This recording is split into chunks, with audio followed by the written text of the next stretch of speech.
অন্তরেতে কিসের জ্বালা বলিব যে কারে, শখের মানুষ আঘাত দিল এই ঈদে আমারে।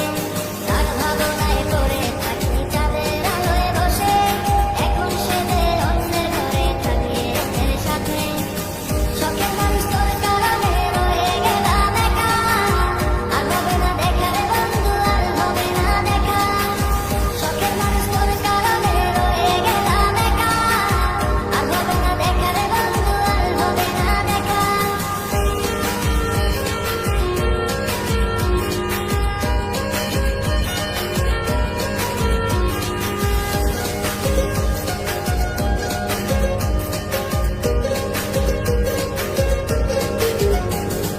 যত্ন করে রেখেছিলাম আমার বুকের ভিতর, বুঝিনি তার আশা ছিল অন্য কারো।